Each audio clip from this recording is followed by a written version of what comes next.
और हिंदुस्तान की गिनती अब रक्षा उपकरणों को आयात करने वाले देशों में नहीं होती, बल्कि हथियार उत्पादन और निर्यात करने वाले देशों में भी अब भारत को गिना जाता है, जिसे प्रमाणित करता है कि भारत के स्वदेशी फाइटर जेट तेजस के लिए HAL को ऑर्डर मिल रहा। लेकिन अब DRDO ने एक प्रोडक्ट ने हिंदुस्तान को बड़े हथियार निर्यातक देशों के मुकाबले प्रतियोगिता में खड़ा कर दिया है। यह प्रोडक्ट है multi barrel rocket system Pinaka, जिसके लिए एक देश ने कॉन्ट्रैक्ट साइन कर दिया है, वो भी US के हाइमार्स को नकार कर।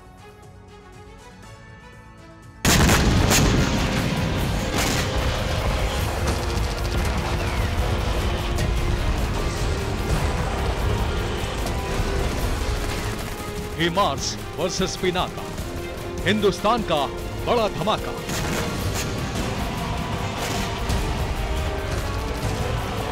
कभी आयातक देश की पहचान तक सीमित हिंदुस्तान ने हथियार निर्माता और फिर निर्यातक की पहचान बनाने में कामयाबी हासिल कर ली।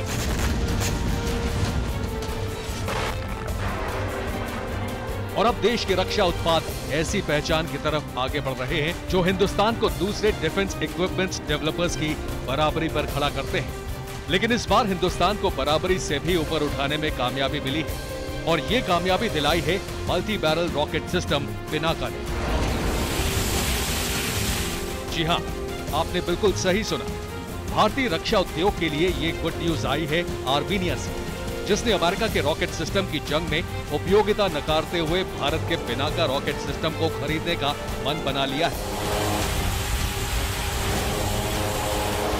अजरबैजान से जारी संघर्ष के बीच आर्मीनिया ने भारत के साथ रक्षा सौदे का मन बनाया है। इस सौदे के तहत आर्मीनिया ने भारत से Pinaka multi barrel rocket system की खरीद को मंजूरी दे दी है। आर्मीनिया ने पिनाका रॉकेट सिस्टम की खरीद के लिए 2000 करोड़ रुपए का कॉन्ट्रैक्ट करने की तैयारी की है। वहीं आर्मीनिया ने पिनाका हासिल करने के लिए अमेरिका के high mobility artillery rocket system यानी हाइमार्स को नकारा है। लेकिन सवाल यह है कि ऐसा फैसला आर्मीनिया ने क्यों लिया? दरअसल पिनाका और हाइमार्स के फीचर्स तकरीबन एक जैसे ही हैं, लेकिन पिनाका सिस्टम हाइमार्स के मुकाबले काफी सस्ता है। वहीं अजरबैजान के साथ संघर्ष में आर्मीनिया को पिनाका रॉकेट सिस्टम की उपयोगिता ज्यादा लग रही है, इसलिए आर्मीनिया ने पिनाका MK1 रॉकेट सिस्टम के लिए कॉन्ट्रैक्ट साइन किया है।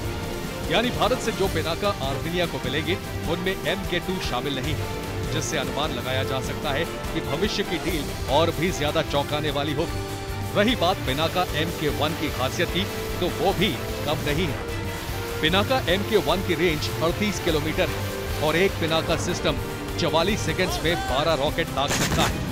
वहीं इसकी बैटरी एक बार में 72 रॉकेट्स फायर करने में सक्षम है। इसके अलावा 214 mm बोर वाले पिनाका रॉकेट की क्षमता करीब 100 किलो तक बारूद कैरी करने की है। वहीं मल्टीपल लॉन्चर्स प्लेटफॉर्म इसे और खास बनाते हैं। ये अलग अलग व्हीकल्स पर फिट हो सकता है। सिर्फ इतना ही नहीं, पिनाका की एक बैटरी में 6 लॉन्चर्स, 6 लोडर, 3 रीफिलिंग व्हीकल्स और एक कमांड पोस्ट व्हीकल भी शामिल है, जो फायर कंट्रोल कंप्यूटर और एक मौसम संबंधित रडार है। हालांकि रक्षा सौदे के लिए आर्मीनिया के सामने रूस भी एक विकल्प था, लेकिन यूक्रेन जंग के बीच रूस आर्मीनिया की डिमांड पूरी करने में अक्षम है, इसलिए भारत पहली पसंद बन गया। Bureau report, TV9 Bharat.